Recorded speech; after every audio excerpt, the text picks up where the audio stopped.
അപ്പോൾ happy new year. എല്ലാവരും സുഖമായിരിക്കുന്നോ? എല്ലാവർക്കും പേൾപ്പിനിൻ്റെ മറ്റൊരു ഉപകാരപ്രദമായിട്ടുള്ള വീഡിയോയിലേക്ക് സ്വാഗതം.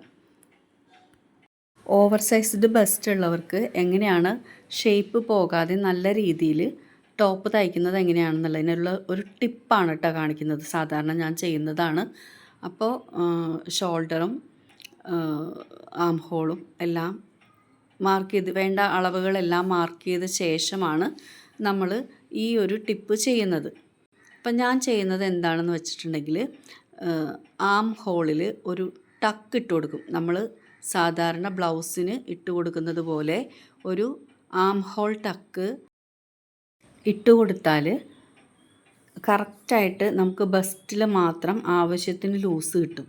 അവിടെ ഇങ്ങനെ അട പോലെ ഇരിക്കില്ല. അതായത് സാധാരണ എടുക്കുന്ന ബസ്റ്റിനേക്കാൾ 1/2 ഇഞ്ചോ 3/4 ഇഞ്ചോ കൂടുതൽ ഫ്രണ്ട് പീസിൽ ബസ്റ്റിൽ മാത്രം, അതായത് ആം ഹോളിൽ മാത്രം എടുക്കുക.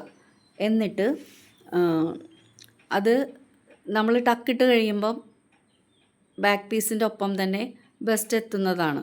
അപ്പോൾ ഇത് ഷേപ്പിൻ്റെ അവിടം വരെ മാത്രം, അതായത് ചെസ്റ്റ് അളവ് വരെ മാത്രം നമുക്ക് ഈ ലൂസ് മതി. ചെസ്റ്റിന് താഴേക്ക് സ്ലിറ്റിനോ ഇതിൻ്റെ ആവശ്യമില്ല. അപ്പോൾ നമുക്ക് ബസ്റ്റിൽ മാത്രം ആ ഒരു 3/4 ഇഞ്ച് കൂട്ടി അളന്നു കൊടുക്കുക. ഇപ്പോൾ ഞാൻ ചെയ്യുന്നത് അങ്ങനെയാണ്. അപ്പോൾ ഈ ടക്ക് ഇട്ട് കൊടുക്കുന്നതിന് കറക്റ്റായിട്ട് നമ്മൾ ബ്ലൗസ് തയ്ക്കുമ്പോൾ, സാരി ബ്ലൗസ് തയ്ക്കുമ്പോൾ നമ്മൾ ടക്ക് ഇടുമല്ലോ. അപ്പോൾ ആ ടക്കിൻ്റെ എങ്ങനെയാണോ ടക്ക് പോയിൻറ്റ്, അതായത് നിപ്പിൾ വരെ നമ്മൾ ലെങ്ത്ത് എടുക്കും ഷോൾഡറിൽ നിന്ന്, അതുപോലെ തന്നെ ഇതിനും ആ ലെങ്ത്ത് എടുക്കണം. അതുപോലെ നിപ്പിൾ ടു നിപ്പിൾ ബസ്റ്റിൻ്റെ ആ ഒരു കപ്പ് സൈസ് കിട്ടാൻ വേണ്ടിയിട്ട് നമ്മളതിൻ്റെ അകലം എടുക്കും.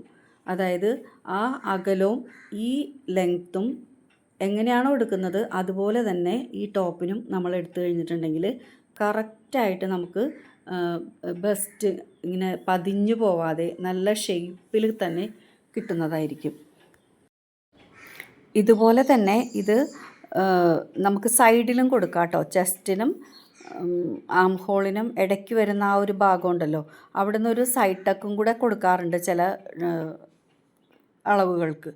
അപ്പോൾ നമുക്ക് എപ്പോഴും ഈ ബ്ലൗസിന് മാത്രമല്ല ടക്ക്, ഈ കുർത്തികൾക്ക്, ഡിസൈനർ കുർത്തിയാണെങ്കിലും ഓക്കെ, നോർമൽ കുർത്തിയാണെങ്കിലും കുഴപ്പമില്ല, എങ്ങനെയാണെങ്കിലും ഓവർ സൈസ്ഡ് ആയിട്ട് ബെസ്റ്റുള്ള ആൾക്കാർക്ക് ഏറ്റവും ബെസ്റ്റായിട്ട് ഷേപ്പിൽ തയ്ക്കാൻ പറ്റിയ ഒരു ഐഡിയ ആണ് ഈ ആം ഹോൾ ടക്ക്.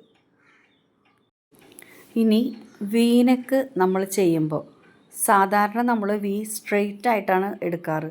സ്ട്രെയിറ്റ് ആയിട്ട് എടുക്കുമ്പോൾ ചിലപ്പോൾ നമുക്കിങ്ങനെ കഴുത്ത് ഷോൾഡറിൽ മലന്ന് പോകുന്നത് പോലെയും താഴെ ഒതുങ്ങി പോകുന്നത് പോലെയും തോന്നും.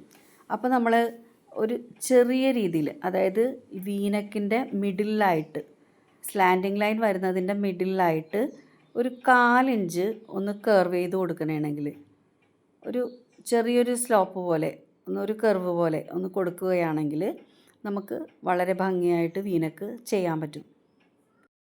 പിന്നെ ഈ ആം ഹോൾ ടക്ക് അടിക്കുമ്പോൾ പ്രത്യേകം ശ്രദ്ധിക്കേണ്ടത് എന്താണെന്ന് വെച്ചിട്ടുണ്ടെങ്കിൽ, നമ്മൾ ഇത് നെക്ക് അടിച്ച ശേഷം ആം ഹോൾ ടക്ക് അടിക്കുക.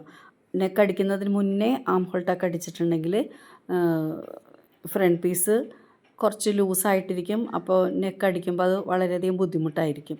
അപ്പോൾ നെക്ക് അടിച്ച ശേഷമാണ് ആം ഹോൾ ടക്ക് അടിക്കുന്നതെങ്കിൽ നമുക്ക് കുഴപ്പമില്ലാതെ പെർഫെക്റ്റായിട്ട് സമയം വേസ്റ്റ് ചെയ്യാതെ ചെയ്യാൻ പറ്റുന്നതായിരിക്കും. അതുപോലെ കൈക്കുഴി കുഴിച്ചു വെട്ടുന്നതും ആം ഹോൾ ടക്ക് അടിച്ച ശേഷം ഒന്നുകൂടെ നോക്കി കുഴിച്ചു വെട്ടേണ്ടതായിട്ട് വരും. ബ്രസ്റ്റ് ക്യാൻസറൊക്കെ കൂടി വരുന്ന കാലമാണ്. പ്രായവും ഒന്നും നോക്കാതെ ചെറിയ കുട്ടികൾക്ക് പോലും, അതായത് ടീനേജിലുള്ളവർക്ക് പോലും കൂടുതലായിട്ട് കാണുന്നതാണ് സിസ്റ്റം കാര്യങ്ങളൊക്കെ. അപ്പോൾ അതുകൊണ്ട് കൂടുതലായിട്ട് സ്പോഞ്ച് കപ്പുകൾ ഉപയോഗിക്കാതിരിക്കാൻ ശ്രദ്ധിക്കുക.